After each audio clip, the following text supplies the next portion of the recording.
दुधीमती नदी के तट पर महर्षि दधीची ने सृष्टि की रक्षा के लिए देह का त्याग किया था।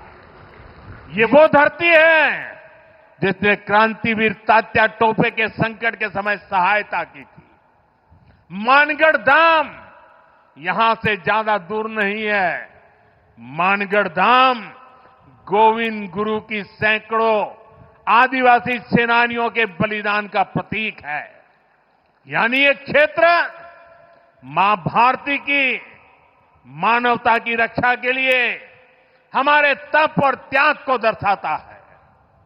जब हम भारतीयों के संस्कार हैं तो सोचिए, जम्मू कश्मीर के पहलगाम में आतंकवादियों ने जो कुछ किया,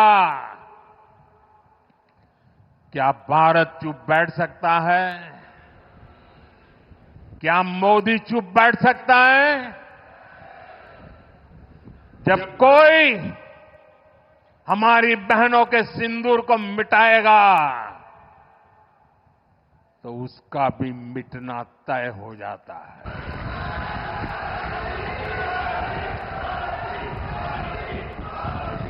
और इसलिए ऑपरेशन सिंदूर सिर्फ एक सैन्य कार्रवाई नहीं है, ये हम भारतीयों के संस्कारों, हमारी भावनाओं की अभिव्यक्ति है। आतंक फैलाने वालों को सपने में भी सोचा नहीं होगा मोदी से मुकाबला करना कितना मुश्किल होता है।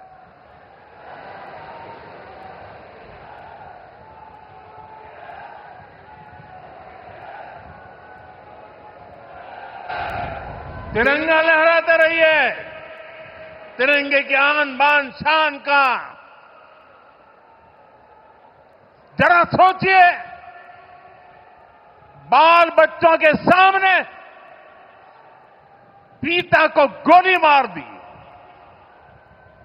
आज भी वो तस्वीरें देखते हैं तो खून खौल जाता है।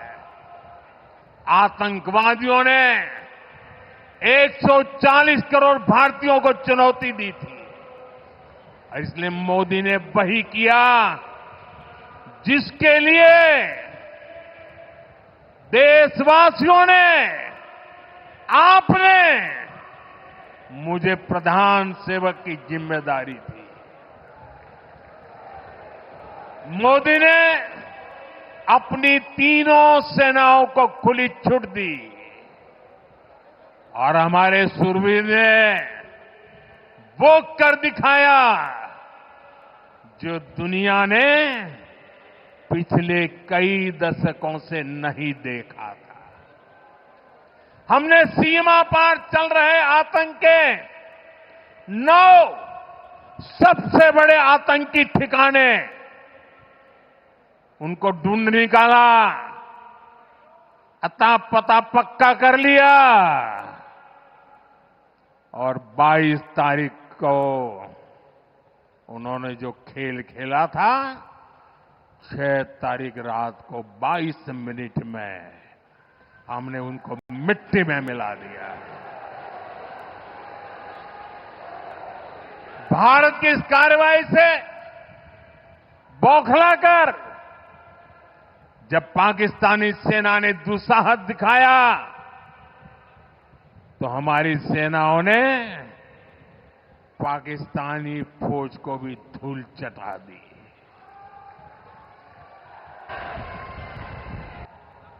मुझे बताया गया यहां भी हमारे सेना के निवृत्त जवान बहुत बड़ी तादाद में आए हैं। हमारे कार्यक्रम में वो मौजूद है, मैं उनका भी सलाम करता हूं। मैं दाहोद की इस तपोभूमि से एक बार फिर देश की सेना के शौर्य को नमन करता हूं। साथियों, बंटवारे के बाद जिस देश का जन्म हुआ उसका एकमात्र लक्ष्य भारत से दुश्मनी है, भारत से नफरत है, भारत का नुकसान करना है। लेकिन भारत का लक्ष्य अपने यहां गरीबी को दूर करना है, अपनी अर्थव्यवस्था को मजबूत करना है, खुद को विकसित बनाना है। विकसित भारत का निर्माण तभी होगा जब भारत की सेनाएं भी मजबूत होगी और हमारी अर्थव्यवस्था भी दमदार होगी। हम इसी दिशा में लगातार काम कर रहे हैं। साथियों, दाहोद में बहुत सामर्थ्य है। आज का कार्यक्रम तो इसकी एक झलक भर है।